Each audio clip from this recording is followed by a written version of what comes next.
Turn with me today to Romans chapter 9. We're going to pick it up in verse 30.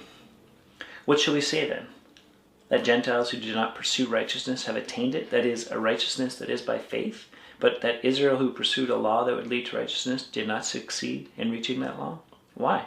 Because they did not pursue it by faith, but if it were based on works. They have stumbled over the stumbling stone, as it is written, Behold, I am laying in Zion a stone of stumbling and a rock of offense, and whoever believes in him will not be put to shame. Here's why things have stalled, so to speak, for the people of God. That covenantal relationship with Israel is kind of in an interesting place, still to this day. They didn't come by faith.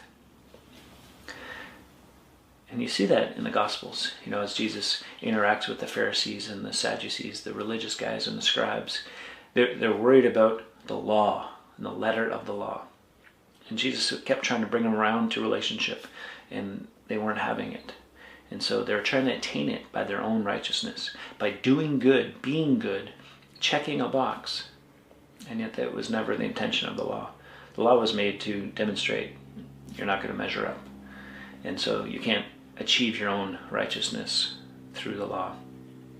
And so Paul's bringing out the idea that the Gentiles have been brought in because of faith.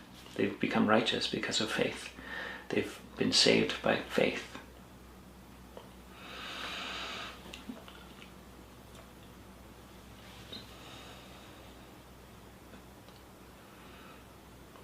And so there's this sovereignty of God, but there's man's responsibility.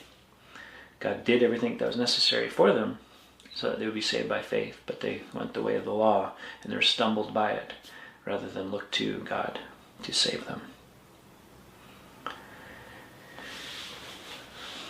So it's a good kind of lesson for us as well.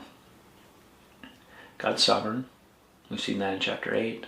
Nothing will take us out of his hand. And here in chapter 9, he's raised up Pharaoh even for his own purposes. We see that in Isaiah 45. He calls Cyrus. He's going to bring him to be the one to mute out justice and discipline. Why? Because God raises up and uses for his purposes. There's a sovereign aspect to who God is and what he does.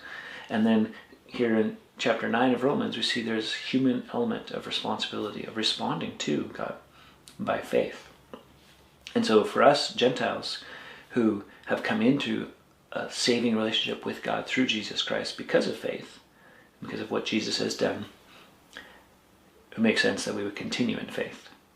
Right? The good works and the things that we do for him are not to get saved, but out of being saved, we work and do those things. And we want to live a life that's set apart, a life that is holy, because we are righteous. Not because we've earned it, not because we've done something. Jesus has made us that way. And so, keep walking with him. Till next time, keep growing, little by little.